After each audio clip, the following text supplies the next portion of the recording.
क्या होगा अगर आपके जन्मदिन पर मिला एक अनजान तोहफा आपकी जिंदगी का सबसे बड़ा अभिशाप बन जाए?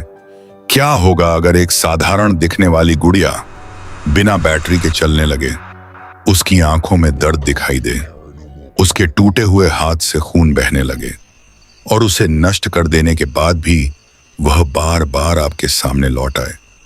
दोस्तों, अगर आप चैनल और नए हैं तो हमारे चैनल को अभी सब्सक्राइब कर लीजिए, क्योंकि आज की कहानी है स्नेहा प्रजापति की, एक ऐसी लड़की की जिसकी जिंदगी एक रहस्यमयी गुड़िया के आने के बाद हमेशा के लिए बदल गई। क्या वह गुड़िया सचमुच किसी शैतानी आत्मा का घर थी, या फिर उसके पीछे छिपा था कोई ऐसा रहस्य जिसे जानकर आपकी रूह कांप उठेगी? तो कमरे की लाइटें बंद कर दीजिए, हेडफोन लगा लीजिए और तैयार हो जाइए एक ऐसे खौफनाक सफर पर जाने के लिए जहां हर मोड़ पर मौत छिपी बैठी है। शुरू करते हैं। आज की कहानी है रोशन हॉरर स्टोरी। रोशन के साथ स्नेहा प्रजापति ने धीमे धीमे पूरे घर को संवारना शुरू किया। हर तरफ अव्यवस्था फैली हुई थी। सामने टेबल पर केक के टुकड़े छितराए हुए पड़े थे। आसपास कई तरह के मास्क, कप, प्लेटें, मोमबत्ती इत्यादि बिखरे पड़ी डिड्डे थे। स्नेहा का आज बर्थडे है। कल रात ही शोभना, अमित, गौरांग, प्रीति, राजू और मंदार जैसे दोस्तों ने आधी रात को ही आकर जबरदस्त हंगामा कर दिया। उन्होंने खूब मस्ती की, निश्चित रहे। मंदार केक ले आया था। केक कटिंग के बाद ब्लूटूथ स्पीकर को मोबाइल से कनेक्ट करके खूब डांस हुआ। केक लेकर स्नेहा के मुंह पर मल दिया गया। फिर वे आखिरी बार विश करके चले गए। सभी ने गिफ्ट के छोटे छोटे पैकेट दिए थे जो बगल की आराम कुर्सी पर यूं ही पेडी दिए थे। आज संडे होने के कारण स्नेहा को ऑफिस नहीं जाना था। वह बहुत खुश थी। उसने धीरे धीरे सारी चीजें समेट ली। कई सारे गिफ्ट के पैकेट थे। उसने उन सभी पैकेटों का पलंग पर ढेर लगा दिया और पालथी मारकर गद्दे पर बैठ गई और बारी बारी से पैकेट खोलने शुरू कर दिए। सबसे पहले उसने अपनी प्रिय सहेली प्रीति का पैकेट खोला। उसमें से एक छोटी सी चांदी की जंजीर निकली जिसमें खूबसूरत सा दिल के आकार का अमेरिकन डायमंड लगा हुआ पेंडल लगा था। प्रीति को वह बहुत पसंद आया। उसने चेन चूम ली। फिर मंदार का दिया बोन चाइना क्रॉकरी सेट, शोभना की दी जीन्स आदि देखते हुए उसे एक अजीब सा पैकेट मिला। यह पैकेट रिच आकार में था, मानो बिना बॉक्स के कोई चीज चमकीले रंगीन पेपर में लपेट दी गई हो। उसे उलटने पुलटने पर कोई नाम नहीं मिला। स्नेहा असमंजस में पड़ी हिच गई। उसने उस पैकेट को खोल दिया। भीतर से एक चटक लाल रंग की बैटरी चालित रबर की गुद्दियां निकल आई। वह जल्दी जल्दी आंखें झपका रही थीं और उसके गले से अजीब सी घर्र घर्र की आवाज निकल रही थी। स्नेहा ने उसे उलट पलट कर देखा कि उसका स्विच बंद कर सके, पर यह देखकर वह आश्चर्य से भर गई कि उसमें कोई स्विच था ही नहीं। उसे इस गुद्दिया की आवाज परेशान कर रही थी तो उसने उसका बैटरी कवर खोल दिया। उसने सोचा कि इसकी बैटरी ही निकाल दूं जिससे इसकी आवाज बंद हो जाए, लेकिन यह देखकर उसकी आंखें आश्चर्य से फट भाव पड़ी कि उसमें बैटरी थी ही नहीं। आखिर यह गुद्दिया चल कैसे रही है? स्नेहा सोच में पड़ी पाए गई। वह विज्ञान की स्नातक थी। बिना किसी ऊर्जा के स्रोत के कोई खिलौना नहीं चल सकता। यह बात वह जानती थी। वह उस गुद्दिया को हाथ में लेकर ध्यान से उसका चेहरा देखने लगी। उसकी गोल गोल आंखें जल्दी जल्दी चालू बंद हो रही थीं। स्नेहा को उस गुद्दिया की ध्वनि काफी परेशान कर रही थी, तो उसने उसे कमरे के कोने में जोर से फेंक दिया। जोर की आवाज के साथ केडिदुहे प्लास्टिक की बनी गुद्दिया एक करवट जा गिरी और उसका एक हाथ शरीर से अलग हो गया। लेकिन उसकी आवाज बंद नहीं हुई, बल्कि और बढ़ा गई। परेशान होकर स्नेहा ने जाकर उस गुद्दिया को उठाया तो उसका चेहरा देखकर हैरान रह गई। उस चेहरे पर किसी सजीव इंसान की तरह पीड़ा के भाव थे और उसके टूटे हुए हाथ से रक्त छू रहा था। स्नेहा के हाथ पांव फूल गए। उसने घबराहट में गुद्दिया खिड़की के बाहर उछाल दी। उसके देखते देखते वह प्लास्टिक की गुद्दिया 4 मंजिल नीचे जा गिरी और तुरंत बाद एक बड़ा ट्रक उस पर से गुजर गया। स्नेहा ने झांक कर देखा तो उस गुद्दिया के अवशेष छिन्न भिन्न से नीचे छितराए हुए थे। उसने चैन की सांस ली और उसका टूटा हुआ हाथ भी उठाकर नीचे फेंक दिया। फिर स्नेहा ने मोबाइल से हर किसी को फोन करके पूछा कि उसे गिफ्ट में गुद्दिया किसने दी थी, पर किसी ने हामी नहीं भरी। स्नेहा हैरान होती हुई अपने बेड पर गई और थोड़ी देर में ही नींद के आगोश में समा गई।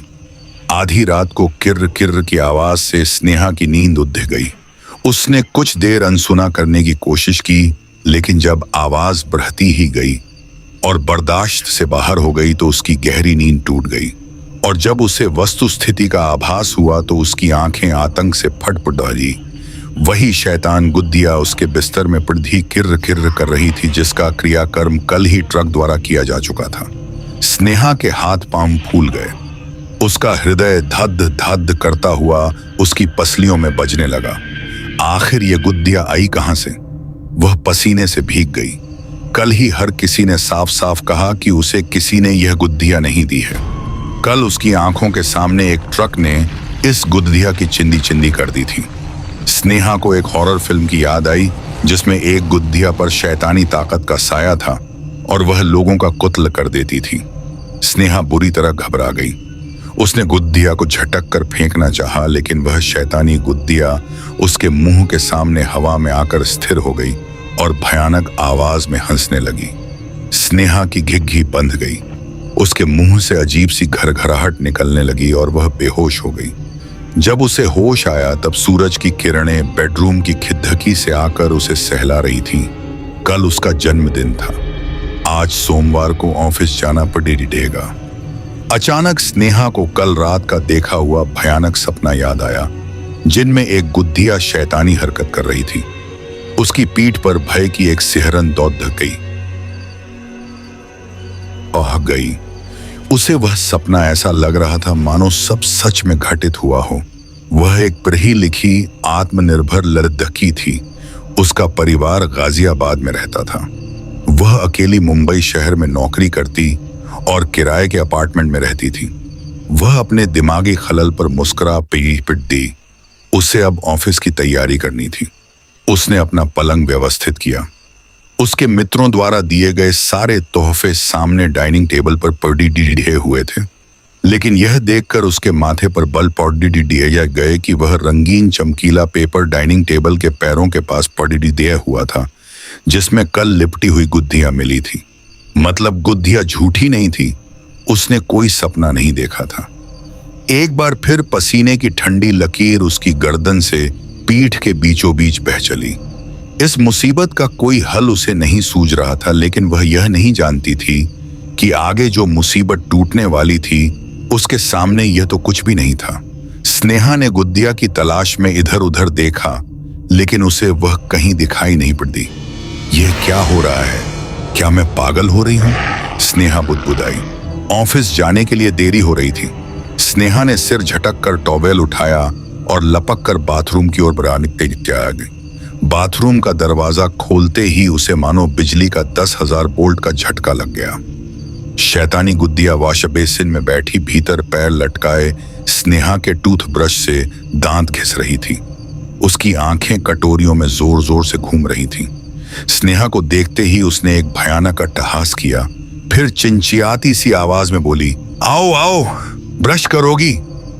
स्नेहा घबराकर वहां से भाग निकली। यह गुद्दिया जरूर प्रेत बाधित है। स्नेहा का गला सूख गया।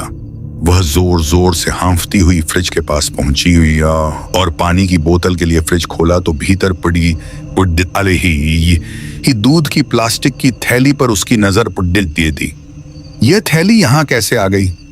दूध वाला रोज दरवाजे के बाहर एक डोलची में दूध की थैली रख जाता था, जो स्नेहा बाद में उठा लेती, लेकिन आज तो अभी उसने दरवाजा खोला ही नहीं, तो यह थैली फ्रिज में कैसे आ गई?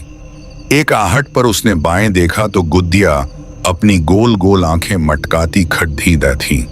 मैंने बाहर से दूध लाकर फ्रिज में रख दिया। दूध वाला अभी भी बाहर खड़ा है, बोलकर गुद्दिया जोर से हंस पड़ी। स्नेहा की समझ में नहीं आया कि शैतान गुद्दिया क्या कह रही है। उसने दौड़ कर दरवाजा खोला तो ऐसा लगा मानो भूचाल आ गया हो। उसके पांवों के नीचे की जमीन कांपने सी लगी। मेन दरवाजे के आगे एक सेफ्टी डोर लगा हुआ था जिसमें लोहे की ग्रिल लगी थी। उस ग्रिल को एक हाथ से पकड़े दूध वाला रमेश यादव टिका हुआ बैठा था। उसके सीने पर ठीक दिल पर एक लंबे फल का चाकू मूठ तक घुसा हुआ था, जिसमें से रक्त की एक धार अभी भी धीमे धीमे बह रही थी। स्नेहा ने बिजली की तेजी से उस चाकू को पहचान लिया, क्योंकि अभी हफ्ते भर पहले ही वह बड़दिदे शौक से यह कोरिया का बना चाकू मॉल से खरीद कर लाई थी। रमेश की आंखें बंद थीं, शायद वह मर चुका था। स्नेहा के मुंह से भयानक चीख निकली। उसके घुटने मुद्धने लगे, मानो उन्होंने शरीर का वजन उठाने से इनकार कर दिया हो। वह अचेत होकर गिर पड़ी। उसकी चेतना लुप्त होने से पहले उसे इतना आभास जरूर हुआ कि अगल बगल के फ्लैट्स के दरवाजे खुलने लगे हैं। जब स्नेहा को होश आया तो उसने देखा कि वह अपने पलंग पर पड़ी हुई है। बगल वाली शर्मा आंटी उसके सिरहाने बैठी हुई थी। शर्मा आंटी से स्नेहा खूब घुली मिली थी। वे इस महानगर में उसकी लोकल गार्जियन जैसी थी। वे विधवा थी और अकेली रहती थी। शर्मा आंटी बोली, क्या हुआ स्नेहा, तुम चीख मारकर बेहोश क्यों हो गई थी? स्नेहा हिचकियां लेने लगी। कुछ देर बाद संयत होकर बोली, वो रमेश वो मर गया क्या? कौन रमेश बेटी? शर्मा आंटी का असमंजसपूर्ण स्वर उभरा। उनके माथे पर चिंता की लकीरें उठाई थीं। अपना दूध वाला रमेश यादव। आंटी, स्नेहा बोली। मैंने दरवाजा खोला तो वह यहां गिरा पिड़ा था और उसकी छाती में चाकू घुसा था आंटी। और वह फिर रोने लगी। तुमने जरूर कोई सपना देखा होगा बेटी। शर्मा आंटी उसका सिर सहलाते हुए बोली, रही। जब तुम्हारी चीख सुनकर मैंने दरवाजा खोला तब तो यहां तुम्हारे सिवा और कोई नहीं था। सेफ्टी डोर की ग्रिल के पीछे तुम बेहोश दिखाई पड़ी तो मैंने जल्दी से तुम्हारे घर की स्पेयर चाबी से दरवाजा खोला और अगल बगल के लोगों की सहायता से तुम्हें पलंग पर ले आई। स्नेहा ने सावधानी बरतते हुए अपने घर की एक चाबी शर्मा आंटी को दे रखी थी। वह आज काम आई। लेकिन ऐसा कैसे हो सकता था कि और किसी को रमेश की लाश दिखी ही नहीं? उसने तो साफ साफ उसे गिरे हुए देखा था। क्या वह उसके मन का वहम था या यह भी शैतानी गुद्दिया की ही कारस्तानी थी? हे भगवान, अब मैं क्या करूं? यह किस झंझट में पेड़ी गई? सामने खिदकी की चौखट पर शैतानी गुद्दिया बैठी थी।